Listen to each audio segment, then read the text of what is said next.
हर हर हर महादेव।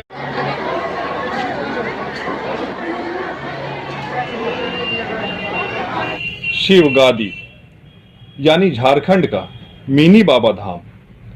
पहाड़ियों के बीच बाबा गजेश्वर नाथ धाम की प्राकृतिक सौंदर्य अद्भुत और अलौकिक है। पहाड़ी के ऊपर से गिरते झरनों के बीच बने इस गुफा मंदिर पर श्रद्धालुओं का आना सालों भर लगा रहता है, लेकिन शिवरात्रि और सावन के महीने में यहाँ खास चहल पहल रहती है।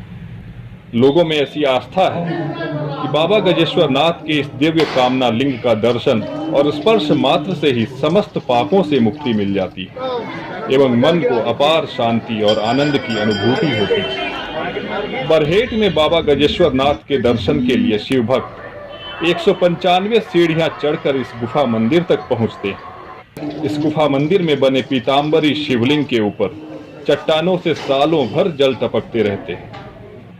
मौजूद है बरहेट के शिवगादी में, यहाँ शिव मंदिर है और इन्हीं सीढ़ियों से चढ़कर शिव के मंदिर तक जाते हैं लोग। और हम भी आज आए हैं, चूँकि आज शिवरात्रि है इसलिए यहाँ पे काफ़ी भीड़ भी है। आम दिनों में इतनी चहल पहल नहीं होती है, लेकिन आज चूँकि शिवरात्रि है तो लोग शिव के दर्शन करने के लिए आए हैं। और इन्हीं सीढ़ियों से होते हुए हम भी चलेंगे और लोग भी आना जाना कर रहे हैं काफ़ी। और मंदिर के अंदर क्या मंदिर है, कैसा मंदिर है, ये हम आपको आगे चल के दिखाएंगे। आइए चलते हैं शिवगादी के शिव मंदिर में। शिव पुराण में महिषासुर के पुत्र गजासुर का वर्णन मिलता है, जिसने हजारों वर्षों तक अंगूठे पर खड़े होकर शिव की आराधना की और वर प्राप्त किया। शिव से मिली शक्ति के बाद गजासुर काफी दुराचारी हो गया, जिसके अत्याचार से आतंकित होकर देवता और ऋषियों ने भोले शंकर की आराधना की। उनकी पुकार सुनकर भगवान शिव ने गजासुर का संहार किया। मरते वक्त भी गजासुर ने शिव की आराधना की, जिससे प्रसन्न होकर भोले शंकर ने कहा, तुम्हारे द्वारा स्थापित इस शिवलिंग को तुम्हारे ही नाम से जाना जाएगा। पौराणिक कथाओं के अनुसार तभी से यह स्थान गजेश्वर धाम के नाम से जाना जाने लगा। मान्यताओं के अनुसार भगवान शंकर जब नंदी पर सवार होकर गजासुर का वध कर रहे थे, तब नंदी 2 पैरों पर खड़ा हो गया। नंदी के उन दोनों पैरों के निशान एक चट्टान पर पड़ गए, जो आज भी विद्यमान है और शिवगंगा के नाम से प्रसिद्ध है। लगभग 15वीं शताब्दी में यह मंदिर आंशिक रूप से लोगों की नजरों में आया। 16वीं शताब्दी में राजा मानसिंह के द्वारा इस मंदिर में पूजा अर्चना करने के बाद से ही ये प्रसिद्ध होता चला गया। पूर्व में इस मंदिर तक जाने का रास्ता दुर्गम एवं कठिन था।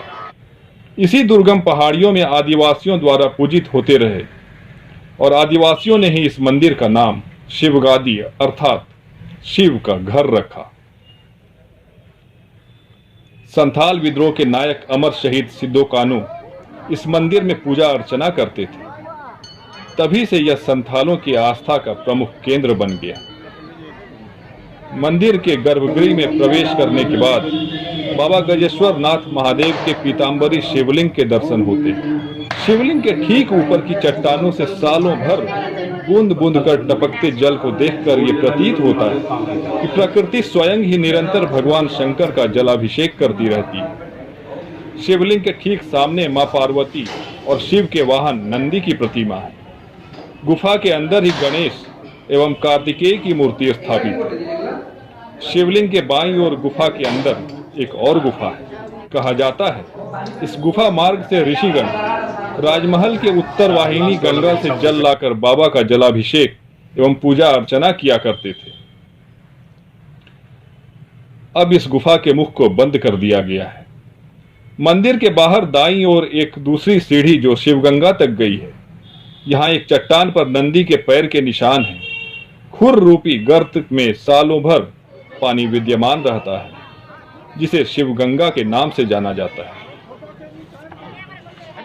बाबा गजेश्वर नाथ धाम मंदिर के गर्भगृह के प्रवेश द्वार के ऊपर बिल्कुल सीधा उठा हुआ पर्वतराज एक विशाल गजरा की तरह प्रतीत होता है। विशाल पर्वत निहित इस गुफा के प्रवेश द्वार के ऊपर विद्यमान वटवृक्ष भारत में बोध गया के बाद यहाँ पाए गए हैं।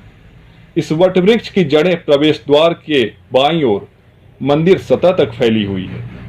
यह वृक्ष मनोकामना कल्पतरु के नाम से प्रसिद्ध है। ऐसी मान्यता है कि इस कल्पतरु के जड़ में पत्थर बांधने से बाबा गजेश्वर नाथ अपने भक्तों की सारी मनोकामनाओं को पूर्ण करते हैं। इसके बगल में झरझर गिरते झरने में स्नान करने पर शरीर की सारी थकान मिट जाती है और मन प्रफुल्लित हो उठता है। गुफा में प्रवेश करने से पहले भक्तगणों को गुफा के ठीक ऊपर से गिरते झरने का जल पवित्र कर देता है।